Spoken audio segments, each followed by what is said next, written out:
Hai, Assalamualaikum warahmatullahi wabarakatuh. Okey, hari ni kita nak sambung lagi perbincangan kita berkenaan buku teks Sains KSSR tahun 3, Semakan.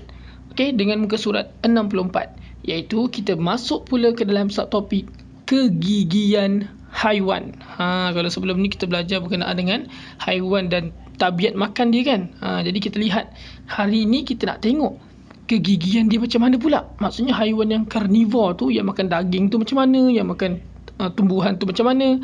Kita mungkin akan ada kekeliruan sikit, mungkin antara omnivor dengan karnivor, gigi dia macam mana, tapi kita kena ambil dia punya point yang penting. Maksudnya kita tengok bentuk yang macam mana untuk kita kenal pasti betul-betul itu adalah gigi siapa. Okey, jom kita tengok kegigian haiwan. Tahukah kamu haiwan mempunyai kegigian yang berbeza? Jadi contoh yang pertama adalah haiwan karnivor. Ingat tak haiwan karnivor tu apa? Haiwan karnivor ialah haiwan yang makan daging saja. Kan? Jadi haiwan karnivor ini dia mempunyai gigi taring yang lebih tajam berbanding dengan haiwan lain. Jadi awak tengok gigi taring dia. Yang tepi ni, nampak tu. Okey, dia punya tepi dia tajam. Kalau tengok haiwan yang sebenar macam inilah. Gigi taring dia lebih tajam. Okey. Gigi taring yang tajam ini memudahkan haiwan karnivor untuk koyakkan daging yang dia makan.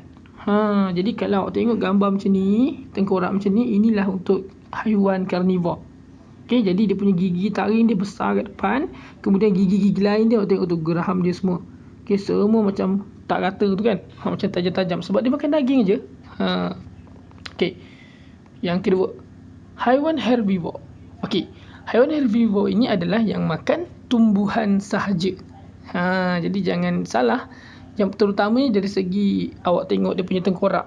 Kalau tengkorak dia awak dapat kenal, insya-Allah lebih baiklah. Tengok karnivor tadi gigi dia macam ni kan. Tapi kalau herbivor, hujung kecil satu, maksudnya dia tak tajam lah, maksudnya dia tipis macam tu je. Dan ada satu ruang dekat sini. Okey. Jadi haiwan herbivor ini mempunyai gigi kacip yang kuat untuk memotong tumbuh-tumbuhan. Maksudnya kalau haiwan karnivor tadi dia punya gigi depan ni gigi taring.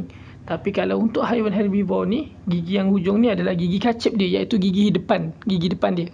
Kalau gigi taring kan gigi tepi. Kan? Dia gigi tepi kiri kanan, atas bawah. Kalau herbivor ni gigi hujung ni gigi taring, gigi kacip dia gigi yang depan sekali. Macam ni nampak. Tikus tu kan. Okey. Jadi sebab apa gigi kacip dia kena kuat? Sebab nak potong tumbuh-tumbuhan, dia potong saja, dia tak siat. Sebab itulah dianya gigi kacip. Okey, mempunyai gigi geraham yang lebih besar untuk melumatkan tumbuh-tumbuhan yang dimakan supaya mudah ditelan. Maksudnya gigi kat sini dia taring kacip kat sini kan, dia gigit, lepas tu tapi dekat belakang ni geraham dia kena besar sebab geraham ni dia nak lumatkan. Yang ni dia potong saja. Daun tu nanti dia masuk dalam ni, dia lumat-lumatkan tu, jadi gigi belakang dia ni kenalah besar-besar geraham dia tu. Dia kunyah daun, bayangkanlah daun macam mana kita nak hancurkan kan. Kalau kita guna lesung batu nak pecahkan daun pun leceh kan. Macam itulah, sebab tu dia punya gigi geraham dia tersusun kat belakang tu besar-besar. Okey, jom kita teruskan. Seterusnya adalah haiwan omnivor. Omnivor ni yang makan dua-dua. Dia jadi awak tengok kalau haiwan omnivor ni biasa kita akan keliru sikit dengan karnivor. Tapi sebenarnya jauh beza. Bila tengok dalam buku ni baru nampak jauh beza. Omnivor ni macam manusia sikit lah gigi dia. Macam ni kan. Ada gigi taring kecil tepi dan juga gigi kacip macam biasa. Gigi geraham di belakang macam kita lah. Ya. Jadi haiwan omnivor ni dia makan dua-dua. Dia makan daging dan dia juga makan tumbuhan. Okey. Jadi haiwan omnivor mempunyai gigi kacip untuk memotong makanan. Macam kita lah kan, bahagian depan ni gigi kacip. Okey. Kemudian mempunyai gigi taring yang atas bawah ni. Okey, untuk mengoyakkan daging, siap daging. Jadi kalau dia nak makan daun, kalau kita makan daun, kita mungkin akan gigi kacip depan saja haiwan tu kan. Kalau bila nak siap makanan dia guna gigi taring. Sebab tu kalau awak tengok macam haiwan yang makan daging ni dia siap dia singitkan muka dia kan, sebab gigi taring tu dekat tepi. Dan mempunyai gigi geraham untuk melumatkan makanan macam kita lah. Haiwan omnivor ni lebih kurang macam manusia lah, gigi geraham kat belakang untuk lumatkan makanan. Okey, cikgu dia kata bandingkan kegigian haiwan karnivor, herbivor dan omnivor. Jadi ingat, kita fikir kat sini, kita lihat pada gambar tengkoraknya. Okey, ingat betul-betul gambar tengkoraknya. Ini biasa memang akan selalu sangat ditanya bila kalau keluar soalan ujian ke, biasa akhir tahun ke ya. Jadi kena sangat tahulah.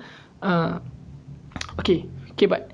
Adakah semua haiwan omnivor mempunyai ciri-ciri kegigian yang sama seperti di atas? Mengapa? Soalan dia ditanya, adakah semua haiwan omnivor ni gigi dia sama? Kalau kita buka kucing contohnya, kucing makan dua-dua kan. Aku paling dekat dengan kita kucing lah. Kucing tu kalau kita tarik gigi dia, adakah ada gigi macam kita? Tak kan, lain kan. Dia lebih kurang macam karnivor juga.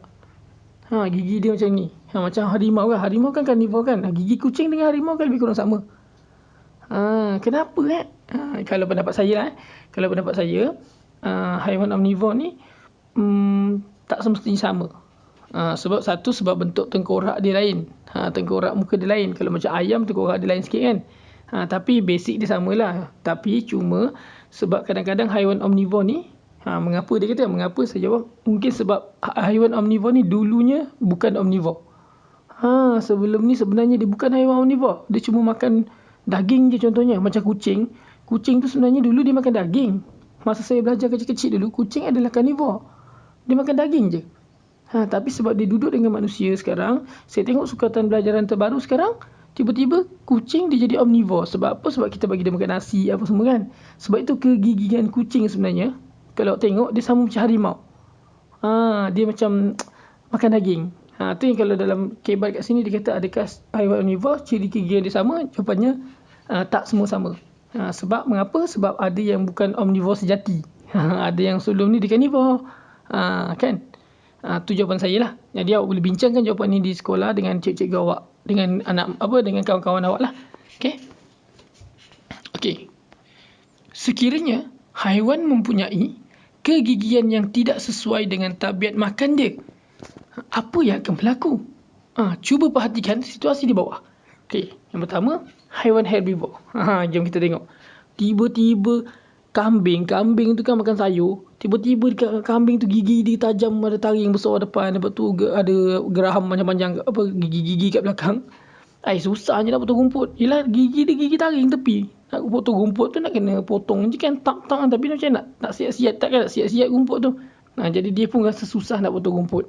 Ni kalau haiwan herbivore ataupun haiwan yang makan rumput atau makan tumbuhan ni, gigi dia macam makan daging.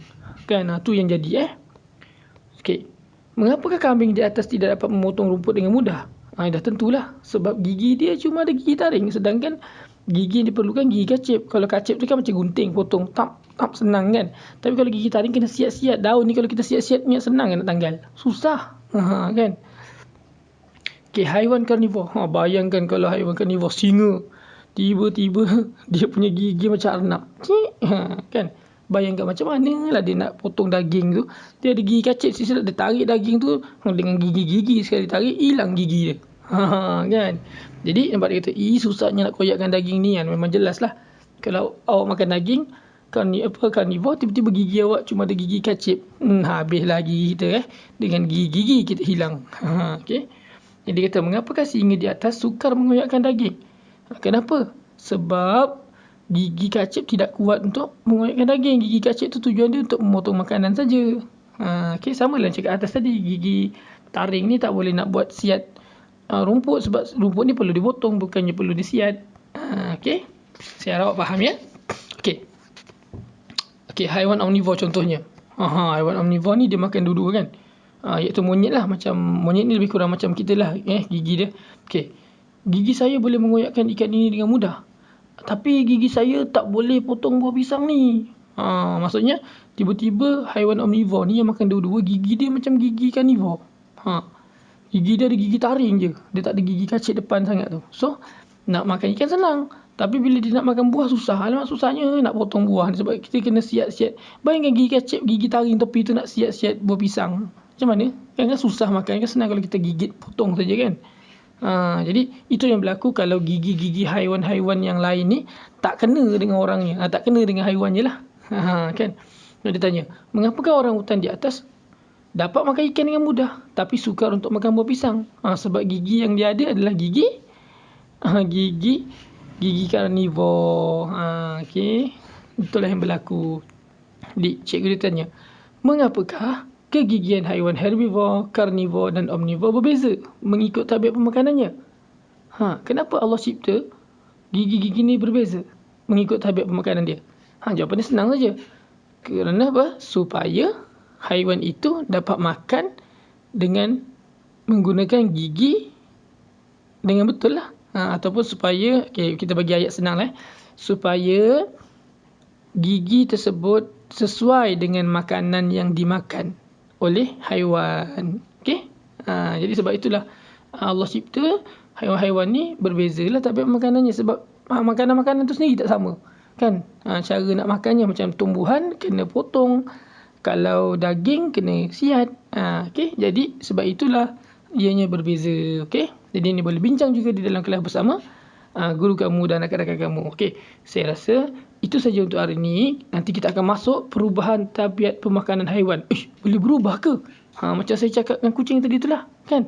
Jadi nak tahu lebih lanjut macam mana tabiat pemakanan yang boleh berubah, nantikan video terbaru daripada saya. So jangan lupa subscribe dan tekan butang loceng. Assalamualaikum dan selamat sejahtera. Jumpa lagi.